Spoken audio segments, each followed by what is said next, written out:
Summer doctor की बात पर चुप हो गया। डॉक्टर उसका चेकअप कर बाहर चले गए। सुरा के दिल में उथल पुथल मची हुई थी। समर सुरा को एकटक देख रहा था। क्या छिपाने की कोशिश कर रही हो मुझसे सुरा? सुरा का मन भारी हो गया था। आंसू गिरने को बेताब थे।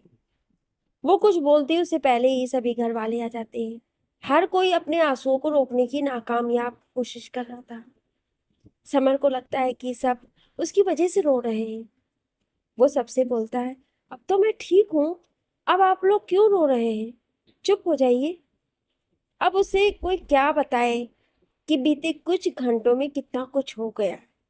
हर कोई अपने चेहरे पर जबरदस्ती मुस्कान लाने की कोशिश करता है। सुमित्रा जी सुरा से, सुरा कुछ टाइम घर जा बच्चे। समायरा को और तुझे आराम की जरूरत है, फिर आ जाना। सुरा, नहीं दादी माँ, मैं ठीक हूँ। समर, नहीं सुरा, दादी ठीक कर रही है, तुम कुछ टाइम घर जाओ। समर समायरा को गोद में लेता है और उसको सीने से लगा लेता है। दिल को बहुत सुकून मिलता है और समर को भी। सुरा बाकी सबके साथ घर चली जाती है। समर के पास कमला जी और सुमित्रा जी रह जाते हैं। घर का माहौल एकदम शोक में बदला हुआ था। जो समर के सामने अंदर जबरदस्ती मुस्कुरा रहे थे, गाड़ी में उनके आंसू नहीं रुक रहे थे। सुरा जैसे ही घर के अंदर कदम रखती है तो नजरें जाती है सामने मेज पर रखी सम्राट की तस्वीर पर, जिस पर हार चढ़ा हुआ था। सुरा अपनी नजरें हटाकर अपने कमरे में चली जाती है। कब के रोक रखे आंसू बह जाते हैं। वो खुद नहीं जानती थी कि वो इतना क्यों रो रही है। बस उसे रोना आ रहा था। उसका ध्यान उस कागज के टुकड़े पर जाता है, लेकिन अभी उसकी पढ़ने की हिम्मत नहीं थी। वो उसे अलमारी में रख देती है और एक गहरी सांस लेकर मन में, संभाल खुद को सुरा, तू ऐसे करेगी तो सब समर जी को कौन संभालेगा। वो समायरा को नहलाकर तैयार कर देती है और दादाजी के पास जाकर, वैसे वो उनके पास कम ही जाती थी, उनके कमरे के पास जाकर, दादाजी क्या मैं अंदर आऊं? राघवेंद्र जी, जो उस समय सम्राट की तस्वीर देख रहे थे, अपनी आंखें साफ करते हुए, हाँ आ जाओ छोटी बहू। सुरा अंदर जाती है। दादाजी, आप थोड़ा टाइम समायरा को संभाल लेंगे? मुझे कुछ काम है। हाँ हाँ, लाओ, समायरा को मुझे दे दो। वो समायरा को गोद में लेते हुए बोलते हैं। सुरा वापस जाने लगती है। छोटी बहू, उसके कान में राघवेंद्र जी की आवाज पड़ती है।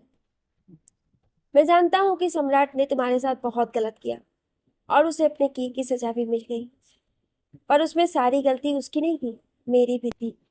मैंने उसे हमेशा गलत शिक्षा दी है। मैंने कभी उसे औरतों का सम्मान करना ही नहीं सिखाया। काश मैं उसे ये सब करने का बढ़ावा देने के बजाय रोकता, तो आज मेरा बच्चा मेरे साथ होता। वो गलत नहीं था, मैंने उसकी परवरिश ही गलत की थी। मेरा बच्चा मेरे कारण इतनी जल्दी दुनिया से, ये बोल वो फूट फूट कर रोने लगते हैं। सुरा की आंखें भी गीली थी।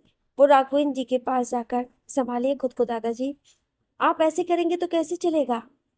राघवेंद्र जी खुद को संयम करते हुए, मैं ठीक हूँ, तुम जाओ। इसके बाद वो समायरा को गोद में लेकर कुर्सी पर बैठ जाते हैं।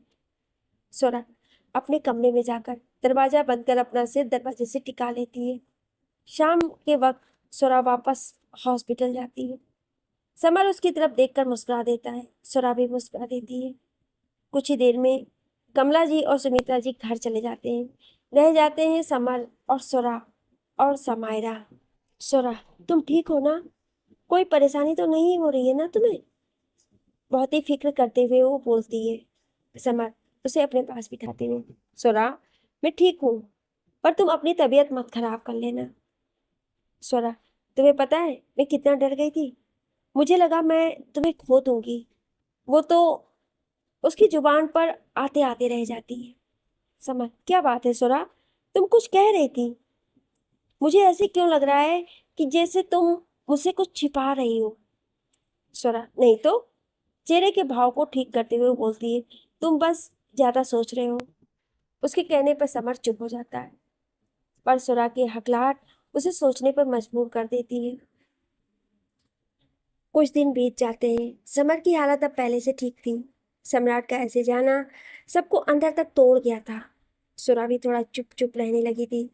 समर जब भी ये पूछता कि मुझे किसने दिल दिया है, तब हर कोई उसकी बात टाल देता। एक दिन अस्पताल में समर अकेला था। सुरा वॉशरूम में थी और समायरा समर के पास खेल रही थी।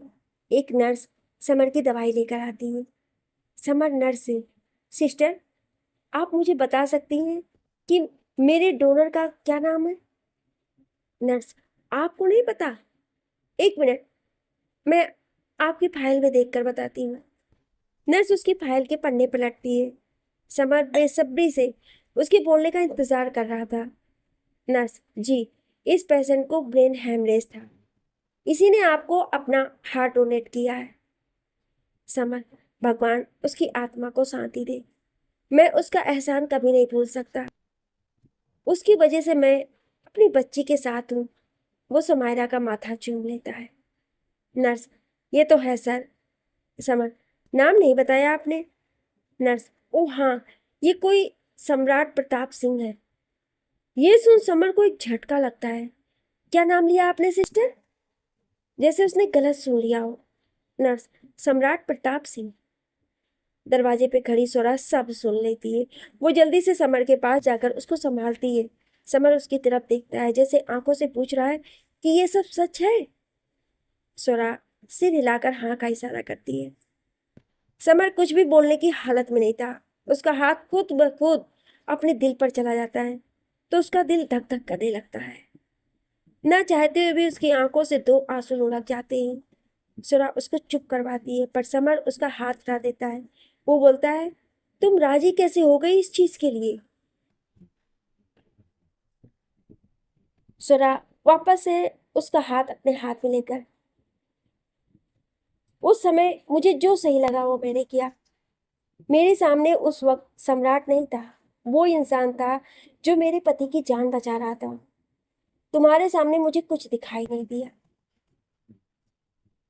समर के सामने सम्राट का चेहरा घूमने लगता है। वो अपने आंसुओं को रोकने की बहुत कोशिश करता है, पर वो नहीं रुकते हैं। सुरा अपनी और सम्राट की आखिरी बातचीत के बारे में उसे बताती है। वो तुमसे बहुत प्यार करता था समर।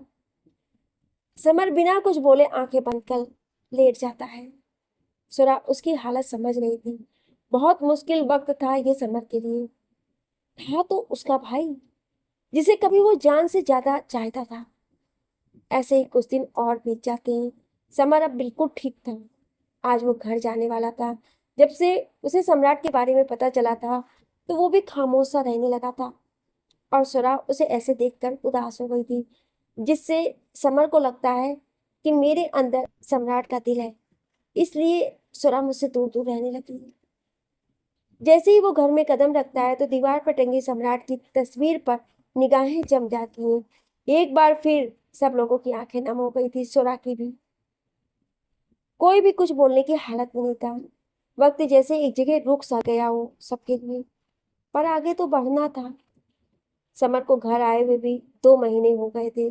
सबकी जिंदगी एक बार फिर चल पड़ी थी। और फिर समायरा तो थी ही सबका गम भुलाने के लिए। जितना समर और सुरा एक दूसरे के करीब आए थे, उतना ही खामोश हो गए थे दोनों। एक लाइन सी खिंची हुई थी दोनों के बीच, जिसे दोनों में से कोई पार नहीं कर रहा था। एक दिन रात को समायरा सो रही थी और सुरा अलमारी में कपड़े ठीक कर रही थी। समर बेड पर बैठे कोई फाइल पढ़ रहा था। सुरा की नजर उस कागज के टुकड़े पर पड़ती है जो सम्राट ने उसे दिया था। हिम्मत कर आज उसे खोलकर पढ़ती है। जैसे जैसे वो कागज पर लिखे शब्द पढ़ रही थी, वैसे वैसे उसकी आंखें गीली हो गई थी। वो पूरा पढ़ने के बाद बेड पर बेसुध सी बैठ जाती है। समर उसकी तरफ देखकर, क्या हुआ तुम्हें सुरा? वो बिना बोले कागज उसकी तरफ बढ़ा देती है और खुद छत पर चली जाती है। समर वो कागज पढ़ता है। मैं जानता हूँ कि मेरे पास वक्त बहुत कम है। मैं तुमसे अपनी सारी बातें नहीं कह पाऊंगा, इसलिए कुछ बातें कागज पर लिख रहा हूँ। हाँ, तो कहाँ पर था मैं? हाँ, भाई से कहना कि मैं उनसे बहुत प्यार करता हूँ। मैं जानता हूँ पहले तो भाई गुस्सा होंगे कि मेरे जैसे घटिया आदमी का दिल क्यों मुझे दिया। पर तुम उन्हें संभाल लेना। मैं तुमसे कोई माफी नहीं मांग रहा हूं, क्योंकि मैं उसके लायक नहीं हूं। और तुम दोनों मेरे लिए कोई अफसोस मत करना। मेरा तो यह हाल होना ही था। मैं तो खुश हूं कि इस जिंदगी से छुटकारा मिल गया। और जाते जाते मैंने दो प्यार करने वालों को मिला दिया। वाकई मोहब्बत बहुत खूबसूरत होती है। मैं हमेशा इससे दूर भागता रहा, और जब इसका एहसास हुआ तो ये मुझसे दूर भागने लगी। पर मैं खुश हूं स्वरा, मेरी समायरा को बिल्कुल भाई जैसा बनाना। मैं इस दुनिया से चला गया हूं, ये सोचकर तुम दोनों एक दूसरे से दूर मत हो जाना। ये मेरे ही कर्म थे, ये तो होना ही था। मैं तुम दोनों को एक साथ देखना चाहता हूँ, खुश देखना चाहता हूँ। बस यही मेरी खुशी है, जो मरने के बाद भी मुझे सुकून देगी। नीचे कुछ और भी लाइनें लिखी थी, जिन्हें पढ़कर समर कागज का टुकड़ा अपने सीने से लगा लेता है। वो सुरा के पीछे छत पर जाता है। सुरा एक तरफ खड़ी किसी सोच में गुम थी। समर उसके पास जाकर खड़ा हो जाता है। सुरा, क्या तुम इस बात से मुझसे दूर दूर रहती हो कि मेरे अंदर सम्राट का दिल? सुरा, मुझे इस चीज से कोई फर्क नहीं पड़ता। वैसे भी मैंने तुमसे पहले भी कहा है कि जो उस वक्त मेरे सामने था वो सम्राट नहीं था, तुम्हारी जान बचाने वाला फरिश्ता था। तो तुम ये बात अपने दिमाग से निकाल दो। मेरे लिए तुम आज भी वही समर हो जो पहले थे। समर, फिर ऐसी क्या बात है जो तुम मुझसे दूर? सुरा, बात यह है कि मैं तुम्हारे दिल में वो जगह नहीं बना पाई जो तुमने मेरे दिल में बना ली है। बोलते वक्त उसका गला रूंझ जाता है। समर उसका चेहरा अपनी तरफ करते हुए, ऐसी बात नहीं है सुरा। सुरा रोते हुए, ऐसी ही बात है। तभी तो तुमने मुझे कुछ बताना जरूरी नहीं समझा। मेरे सारे दुख, सारी तकलीफें, सारे गम अपने प्यार से तुमने सब हल लिए। मुझे दिया तो सिर्फ प्यार, पर अपने दुख, अपने तकलीफ मुझे कुछ नहीं बताया। शायद मेरे प्यार में ही कमी रह गई, जो तुम मुझे इस काबिल नहीं समझे। मैं चाह कर भी तुम्हारे दिल में अपने लिए प्यार नहीं जगा पाई। मुझ में ही कमी थी, तभी तो। समर उसकी बाजू पकड़कर बिल्कुल अपने पास करते हुए, चुप, एकदम चुप, कुछ भी मत बोलो। कोई कमी नहीं थी तुम में और तुम्हारे प्यार में। सुरा रोते हुए, तो फिर क्यों नहीं बताया तुमने मुझे कुछ? क्यों अकेले सब कुछ सहते रहे, क्यों? समर उसका चेहरा अपने हाथों में लेते हुए, मैं डर गया था। मैं तुम्हें फिर से टूटा हुआ नहीं देख सकता था, इसलिए मैंने सोचा कि अपने लिए नफरत पैदा कर तुम्हें यहाँ से दूर भेज दूं। मैं तुम्हारी नफरत तो सह सकता हूँ, पर तुम्हें टूटा हुआ नहीं देख सकता। ये बोल वो सुरा को अपने सीने से लगा लेता है। सुरा भी उसे कसकर पकड़ लेती है। आज कितने दिनों बाद दोनों को सुकून महसूस हो रहा था, और ऊपर सम्राट को भी। समर और सुरा एक दूसरे को गले लगाए खड़े थे। कितने दिनों के बाद सुकून मिला था दोनों को। समर सुरा को और भी करीब करते हुए, अब सारी रात ऐसे ही रहने का इरादा है क्या मैडम? सुरा उसके सीने से लगी, रहने दो ना। कितने दिनों बाद तो तुमने गले से लगाया। तरस गई थी मैं तुम्हारे प्यार के लिए। मुझे लगा मैंने तुम्हें पाकर भी खो दिया। समर उसकी बात पर मुस्कुरा उठता है। वो उससे थोड़ा सा अलग होकर उसका माथा चूम लेता है। अब चले कमरे में? सुरा नामे गर्दन हिलाकर उसके गालों को चूम लेती है। अब चलो। समर तो सुन्न हो गया था सुरा के मासूमियत भरे प्यार पर। सुरा जल्दी से नीचे भाग जाती और समर अपने गाल पर हाथ रखकर मुस्कुराता हुआ अब भी वहीं खड़ा था। समर भी उसके पीछे जाता है। सुरा कमरे में जाकर ऊपर जो हुआ उसे सोच सोच कर मुस्कुरा रही थी। समर उसके पास जाकर पीछे से उसकी कमर पर बाहें लपेटते हुए उसकी पीठ को अपने सीने से लगा लेता और बोलता है, कुछ ज्यादा ही शैतान नहीं होती जा रही हो तुम? सुरा पीछे पलटती है और समर की कमर से बाहें लपेटते हुए, सब तुम्हारे प्यार का असर है। समर उसको और पास करते हुए, अच्छा जी। सुरा उसके और करीब जाते हुए, हाँ जी। अब चलो, मुझे बहुत नींद आ रही है और मुझे आज सुकून वाली नींद चाहिए। समर, अच्छा बाबा, आ तो रहा हूँ। समायरा पालने में आराम से सो रही थी। सुरा समर के सीने पर सर रखकर लेट जाती है और समर उसके बालों में उंगलियां घुमाने लगता है। दोनों इस पल को महसूस कर रहे थे। कुछ ही देर में सुरा सो जाती है। समर उसको देखकर मुस्कुरा उठता है और उसको बाहों में भरकर वो भी सो जाता है।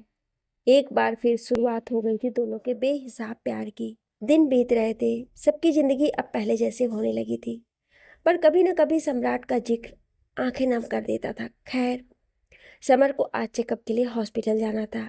सुमित्रा जी समर से, आज अस्पताल से चेकअप करवाने के बाद तुम और सुरा कुल देवी के दर्शन के लिए जाओगे।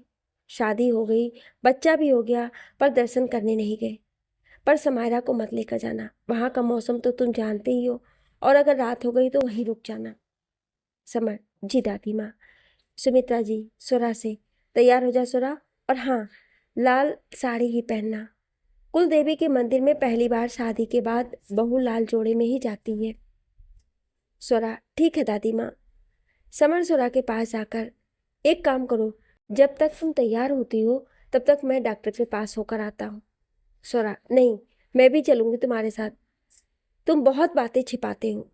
समर अपने कान पकड़ते हुए, अच्छा बाबा सॉरी, आगे से तुमसे कुछ नहीं छिपाऊंगा, और डॉक्टर से तुम्हारी फ़ोन पर बात भी करवा दूंगा। अब ठीक है, मैं जाऊँ? सोरा, हाँ ठीक है, पर जल्दी आना। समर उसका गाल थपथपाते हुए, बस तुम तैयार रहो, मैं अभी आया। समर चला जाता है और सोरा तैयार होने लगती है। लाल साड़ी, मैचिंग ब्लाउज, हाथों में चूड़ियाँ, चेहरे पर मेकअप, होठों पर रेड लिपस्टिक, बाल खोल रखे थे जो कि कमर तक आ रहे थे। कुल मिलाकर बहुत सुंदर लग रही थी सोरा। समर डॉक्टर के पास पहुंच गया था। डॉक्टर, अब आप पूरी तरह ठीक हैं। अब तो आपको मेरे पास आने की भी ज़रूरत नहीं है। समर, थैंक यू डॉक्टर, ये सब आपके कारण ही हुआ है।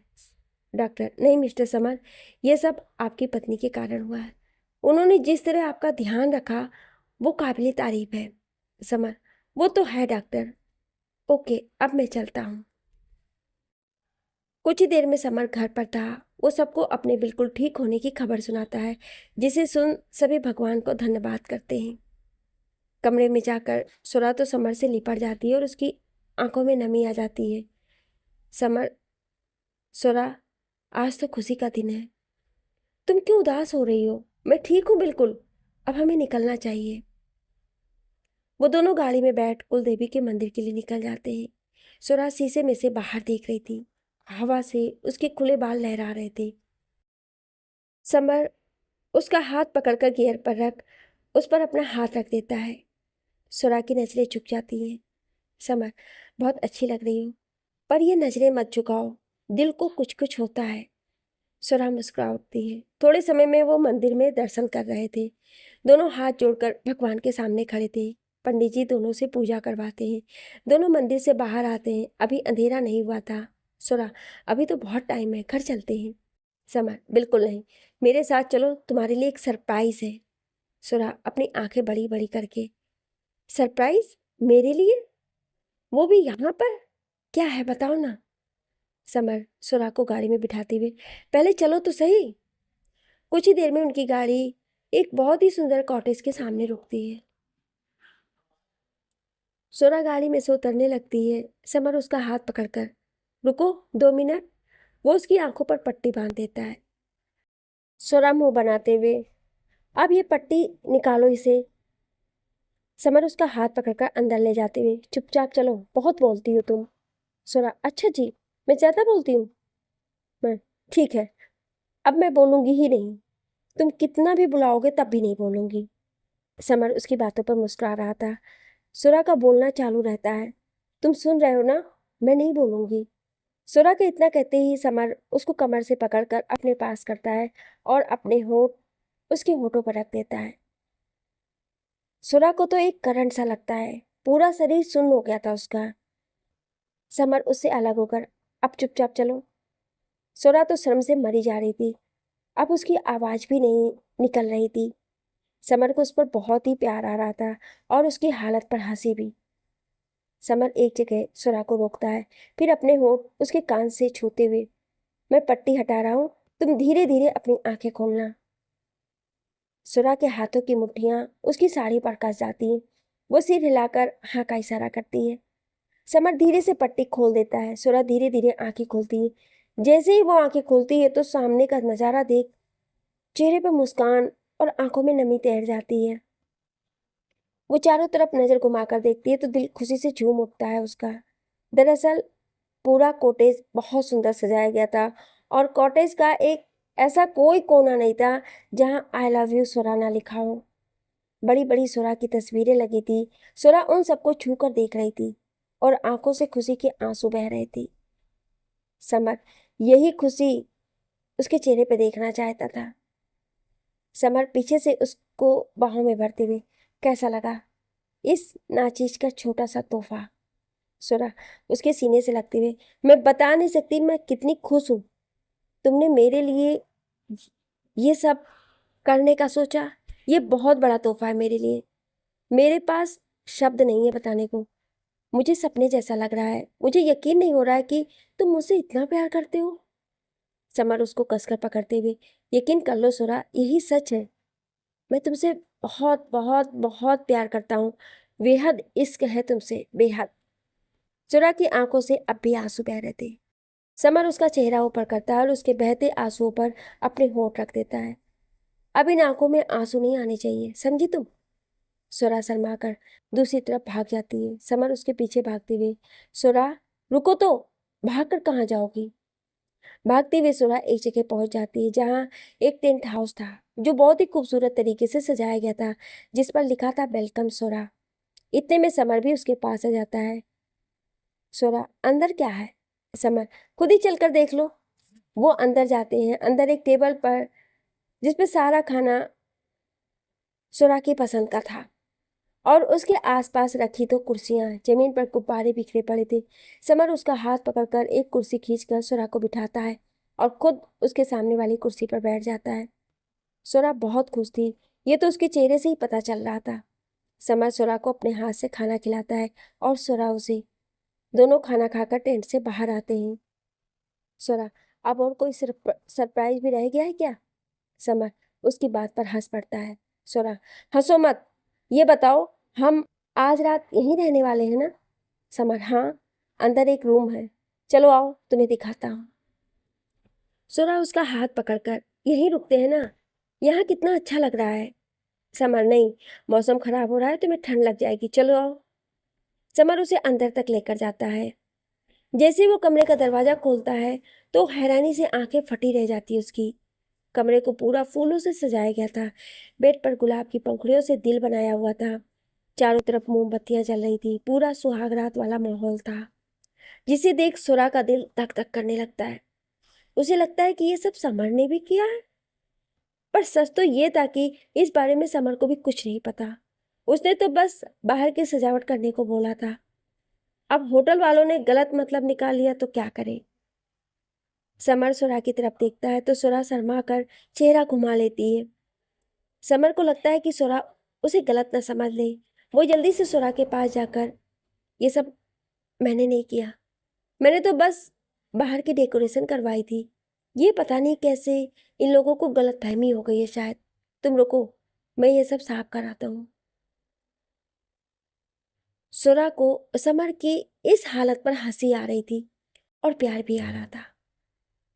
जब वो समर की तरफ नहीं देखती तो समर, सुरा प्लीज गुस्सा मत होना, मैंने ये सब नहीं किया है, मैं खुद ही साफ करता हूँ। अभी उसकी बात पूरी नहीं हुई थी कि सुरा पीछे पलटकर अपने होठ उसके होठों पर रख देती है और अपनी बाहें उसकी पीठ के आसपास लपेट देती है। समर के हाथ भी उसकी पीठ पर चले जाते हैं। दोनों बेहद करीब थे। सुरा हल्का सा दूर होकर, बीबी हूँ तुम्हारी। तुम तो ऐसे घबरा रहे हो जैसे, ये बोल वो हंसने लगती है। समर, सुरा की बच्ची रुको, तुम्हें तो अभी मैं बताता हूँ। बहुत हंसी आ रही है ना तुम्हें? सुरा हंसू नहीं तो क्या करूं, तुम बातें ही ऐसे कर रहे हो। समर एकदम से सुरा के करीब जाकर, तो कैसे बात करूं, तुम ही बता दो। ये सुन सुरा का दिल धक धक करने लगता है और नजरें झुक जाती हैं। समर अब क्या, ये नजरें क्यों झुक गई? अभी तो बहुत हंसी आ रही थी ना। बोलते बोलते वो सुरा के गालों को चूम लेता और फिर धीरे धीरे उसकी गर्दन को सुरा के हाथ उसकी कमीज पर कसने लगते हैं। वो उसे धक्का देकर भागने लगती है। समर उसके पीछे भागता है। सोरा, रुको तो, अब मैं रोमांटिक बातें कर रहा हूँ तो तुम्हें शर्म आ रही है? सोरा, तुम बहुत बदमाश हो। समर उसको कलाई से पकड़ा है। सोरा अपनी साड़ी में उलझ जाती है। वो संभल नहीं पाती, दोनों बेड पर गिर जाते हैं। समर नीचे, सोरा उसके ऊपर। समर उसको बाहों में भरते हुए, अब बचकर कहाँ जाओगी, वो बेहद प्यार से बोलता है।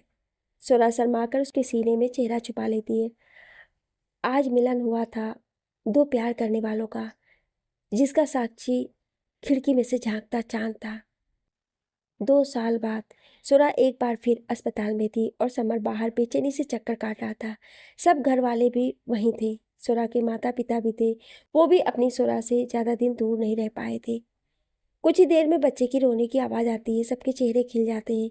नर्स बाहर आकर, मुबारक हो बेटा हुआ है। सबकी खुशी का कोई ठिकाना नहीं रहता है। नर्स, माँ और बच्चा दोनों स्वस्थ हैं। थोड़ी देर में सब लोग अंदर आते हैं। एक बहुत ही प्यारा सा गोलू मोलू सा बच्चा सोरा के हाथ में था। आज भी पहले की तरह समर सबसे पहले सोरा का माथा चूम लेता है। फिर सोरा से वादा निभाने का टाइम आ गया है, वो मुस्कुराकर बोलता है। सोरा के कान में सम्राट के आखिरी शब्द घूम जाते हैं जब उसने वो कागज सोरा के हाथ में दिया था। वादा करो सोरा, इसमें जो लिखा है तुम उसे पूरा करोगी। सोरा मुस्कुराते हुए हाँ में सिर हिलाती है। सब लोग बारी बारी से बच्चे को गोद में लेते हैं। नन्ही सी समायरा तो अपने गोलू मोलू भाई को छोड़ ही नहीं रही थी। फिर से राघवेंद्र जी, क्या नाम रखेंगे भाई हमारे नन्हे राजकुमार का? समर और सोरा दोनों एक साथ, सम्राट। सबकी आंखें खुशी से नम हो गई थी। समर और सोरा एक दूसरे को देख रहे थे। दोनों के दिमाग में उस कागज पर लिखी आखिरी लाइनें घूम रही थी। अब चलता हूँ सोरा, कहना तो बहुत कुछ चाहता हूँ, पर ना तो कहने की हिम्मत है और ना ही मेरे पास वक्त। पर जाते जाते एक वादा लेता हूँ तुमसे। मैं तुम सबसे बहुत प्यार करता हूँ, तुमसे, भाई से, समायरा से, पूरे परिवार से। इस जन्म में तो नहीं हुआ, पर अगले जन्म मैं तुम सबके साथ बिताना चाहता हूँ। एक ऐसे रिश्ते में जिसमें कोई छल नहीं, कोई कपट नहीं, कोई दुश्मनी नहीं, कोई धोखा नहीं, बस केवल प्यार हो, निस्वार्थ प्यार, जो मैंने तुम्हें और भाई से सीखा है कि कैसे निस्वार्थ प्यार किया जाता है। वादा करो सोरा, तुम ये रिश्ता मेरे साथ जरूर बनाओगे। मैं, तुम, समायरा, भाई सब साथ होंगे। मैं इंतजार करूंगा अपने इस नए रिश्ते का। अलविदा। अब निस्वार्थ प्रेम तो केवल माँ बाप ही कर सकते हैं। सम्राट लौट आया था, पर इस बार अलग ही सम्राट बनकर। पूरे घर की खुशियां फिर लौट आई थी और समर और स्वरा, उनका प्रेम दिन ब दिन और भी गहरा होता जा रहा था। फ्रेंड्स, आप सभी को ये कहानी कैसी लगी कमेंट में जरूर बताइएगा और ऐसी ही कहानियाँ सुनने के लिए हमारे चैनल को सब्सक्राइब जरूर करें। Thank you.